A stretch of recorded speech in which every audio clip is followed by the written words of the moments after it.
कहानी दर्द न जाने कोई। बरसात के बाद नदी जब अपना पानी समेटती है तो कुछ पानी किनारे के गड्ढों में छोड़ चली जाती है। मुख्य धारा से पीछे छूट गया पानी भी बहना चाहता है। वह तड़पता है सागर से मिलने के लिए, पर सभी की किस्मत में अगर की नामुमकिन लहरों को खेलना तो नहीं होता।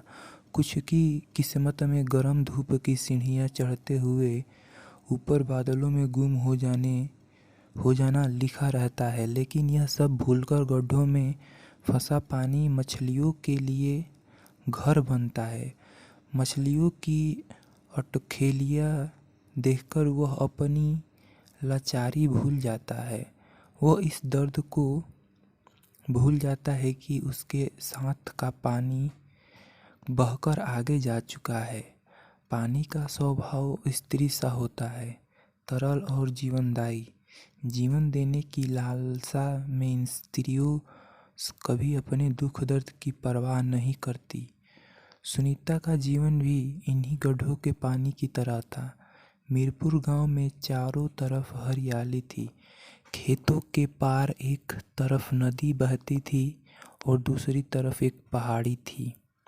नदी और पहाड़ी के बीच की समतल भूमि में ताड़ के वृक्ष की बहुलता थी। बैसाख लगाते ही इनसे ताड़ी निकालने का काम शुरू हो जाता। ताड़ी निकालने का काम बटाई पर होता था। जिनके ताड़ के वृक्ष थे उन्हें बांटकर आधी ताड़ी मिल जाती। ताड़ी पीने वाले ताड़ी पीकर मस्त हो कहीं आम वृक्ष के नीचे बेसुधा पड़े रहते हैं। इन्हीं बेसुधा पड़े रहने वालों में से एक का नाम था सुनीता। सुनीता के पति रमेशर सिंह एक छोटा किसान था। किसान इसलिए कि उसके पास खेत थे, पर रमेशर सिंह को किसी किसानी का काम कभी नहीं सुहाया। इसलिए वह खेतों को बेचकर खाने लगा।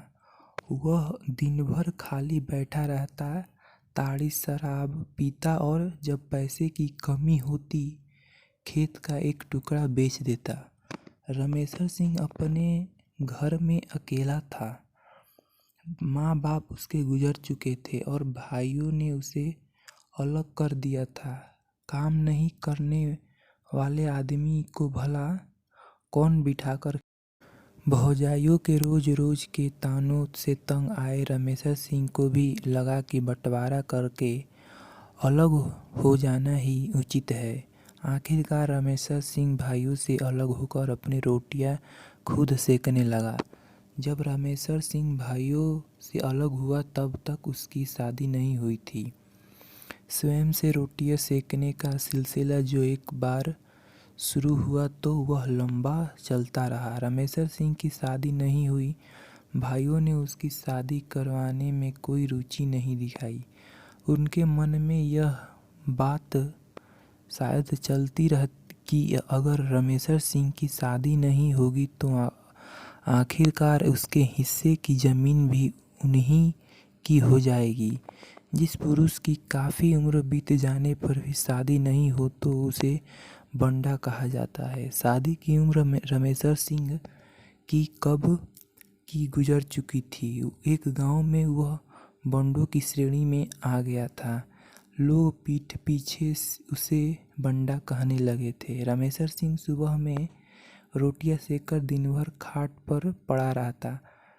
उसने अपने हिस्से की जमीन को बटाई पर उठा दिया था एवं बांटकर जो मिल जाता उससे गुजारा करता और ज़रूरत होने पर खेत का एक टुकड़ा बेच देता। गर्मी के दिनों में जो लोग ताड़ी उतारने का काम करते थे वहीं लोग महुआ चुआने का भी काम करते। रमेशर सिंह की शाम महुआ की मस्ती में गुजरती। एक दिन दारू के झोंक में रोटी सेकते वक्त उसका हाथ बुरी तरह जल गया। उस दिन उसे घर में एक अदद औरत की बड़ी कमी महसूस हुई। अगर औरत होती तो उससे अपना हाथ तो इस तरह नहीं जलाना पड़ता। उसने सोचा। उसी पल उसने निश्चय कर लिया कि वह कहीं से भी एक औरत का जुगाड़ करेगा। वैसे तो वह गाहे बगाहे एक औरत के पास जाया करता था, लेकिन उसके बारे में सोचकर उसका मन खराब हो गया। उसे वह कैसे अपने घर पर लाकर बिठा सकता है। उसके पास तो न जाने कितने लोग जाते हैं, वह तो एक ऐसी औरत लेकर आएगा जो सिर्फ उसकी होगी। भाइयों एवं भाभीयों से तो उसे कोई उम्मीद थी नहीं। रामेश्वर सिंह जिस इलाके का था, उस इलाके में जिनकी शादी नहीं हुई थी, वैसे कई लोग लड़कियों खरीद कर लाए थे और शादी कर ली थी।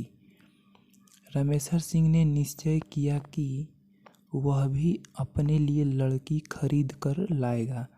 रामेश्वर सिंह ने इस दिशा में कोशिश शुरू कर दी। उसकी कोशिश रंग लाई और वह एक औरत को खरीदकर लाने में सफल हो गया। लेकिन इस उपक्रम में उसे अपनी बहुत सारी ज़मीन बेच देनी पड़ी।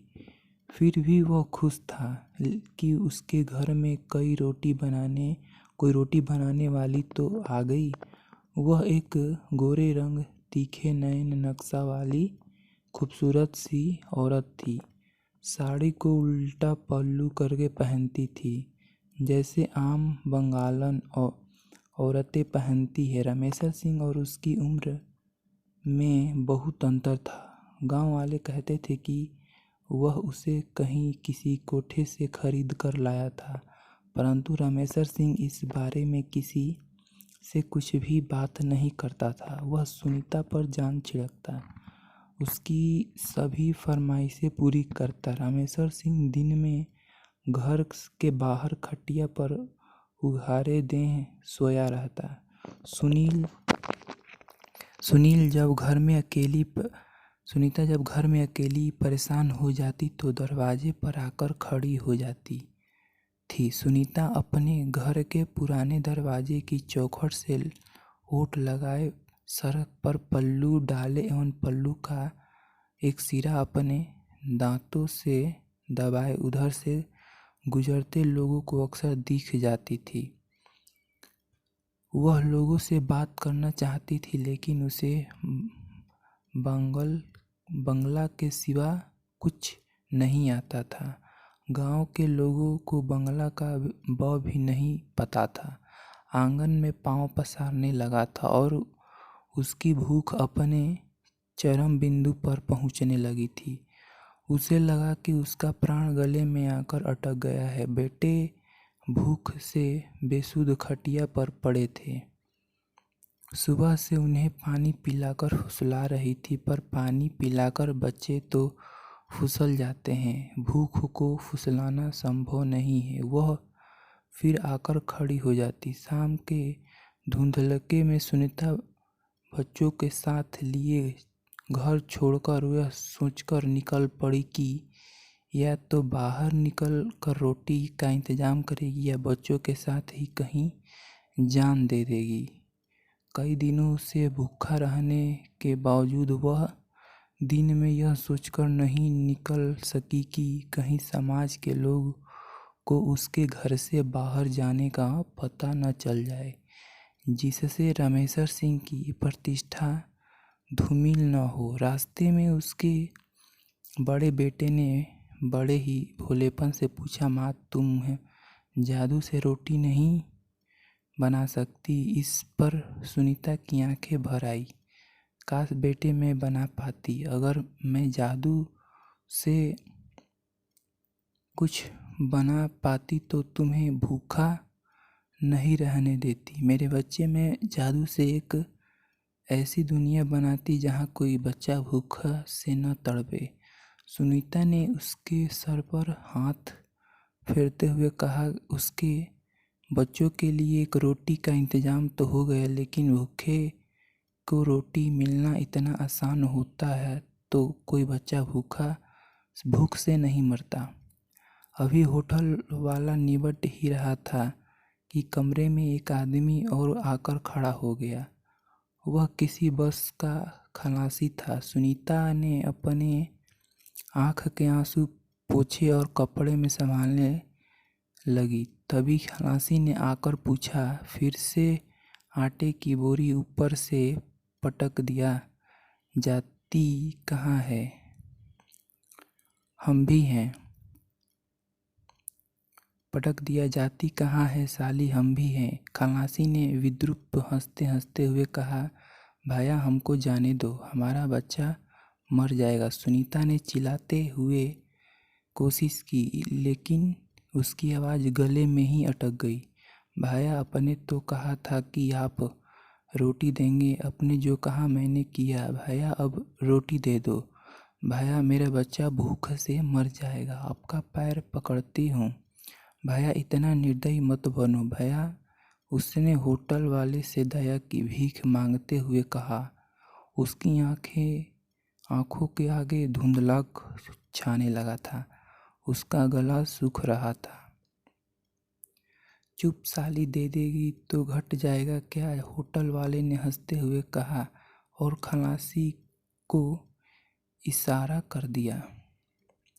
खलासी भूखे कुत्ते की तरह उस पर टूट पड़ा। सुनीता मृतदेह की तरह पड़ी रही। उसके देह में संवेदना खत्म हो गई थी।